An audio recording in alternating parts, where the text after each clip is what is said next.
Good afternoon, guys. Today's video is making a pulley rig. So imp on the bottom, the usual 5 turns around.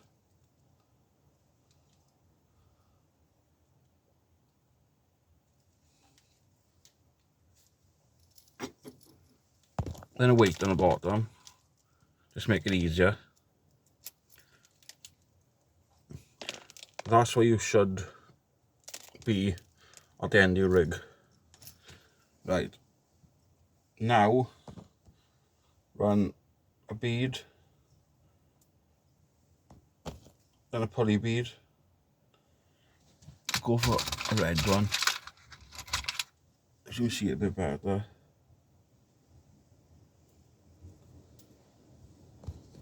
Then another bead.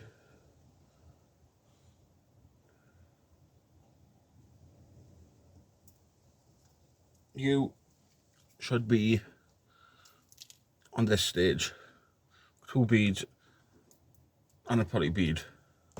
Right, now you add a swivel of your choice to the top of the rig.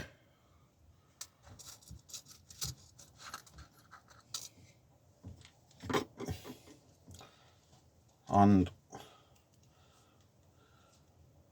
5 around the line.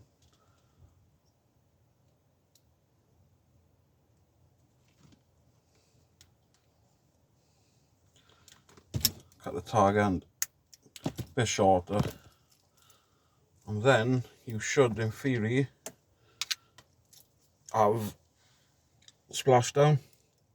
No, imp, sorry. Bead, a pulley bead, another bead, all the way up to the swivel.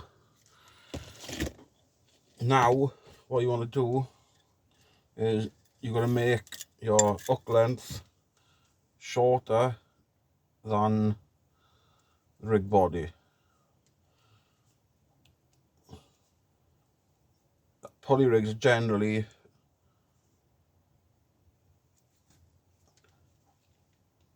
a good rig to use over rough ground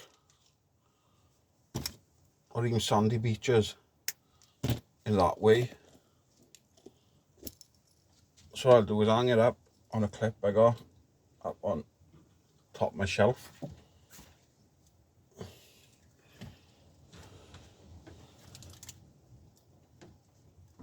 And I'll cut it a bit shorter than the rig body, because what you will have is a nice little connection with a gap. Then my preference, a mustard size 4.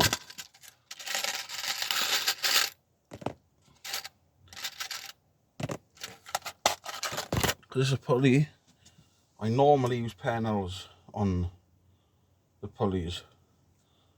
Just wrap it around the top of it, then tie the other hook on.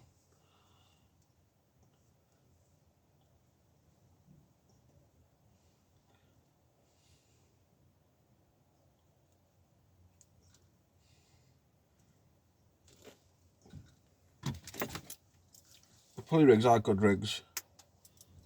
Caught me loads of good fish. All my bass have come from pulley rigs, really. In that way, around this end, in South Wales. That's what it should look like.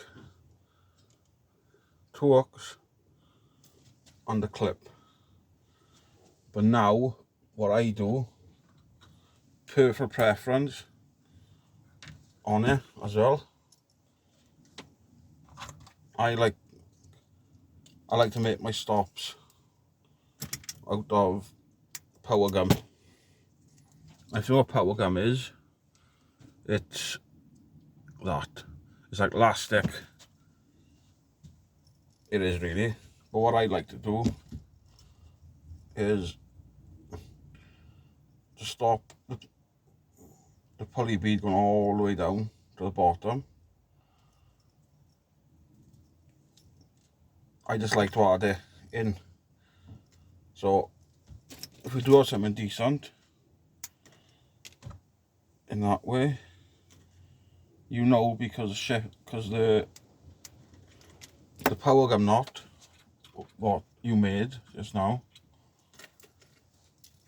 will sit that far up off a weight. And if something decent picks it up, it'll force the power gum and the bead down further. It just gives a knot in the bottom a bit of protection from the bead hitting the bottom. But then what I do then as well is put another one on top of the rig.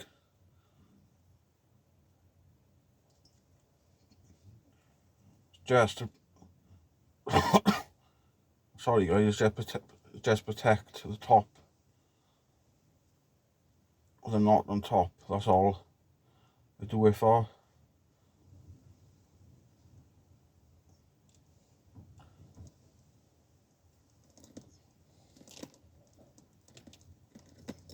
It won't take a lot of force to move the power gum up or down in that respect, but I like to have it there just because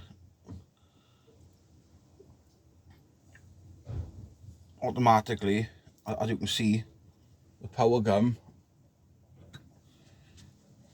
works wonders, because you can move it down to the adjust you want on the power gum. And that is the finished rig, really. You can make these up to 6 foot, 5 foot. All depends on you. You can make them shorter, longer.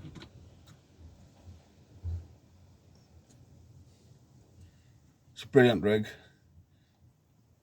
Catches a lot of species.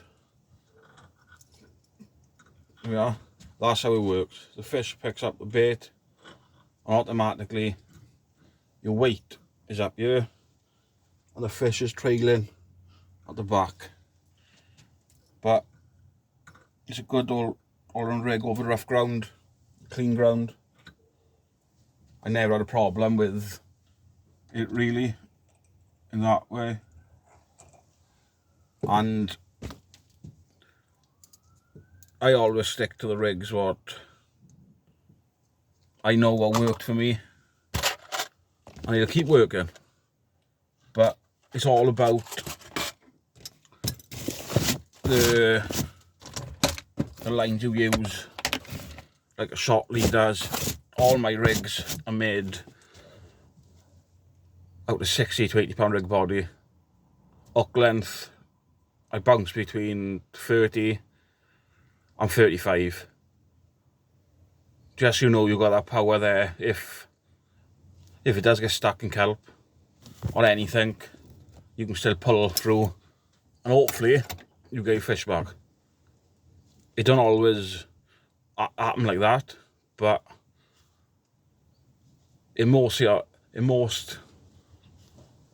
my fishing, I don't really lose much fish through my rigs failing. It's mostly if you're rushing to reel in, or you're giving fish too much slack. Right, thank you for watching the videos, guys. I really appreciate it. Have a lovely rest of the day. Goodbye for now.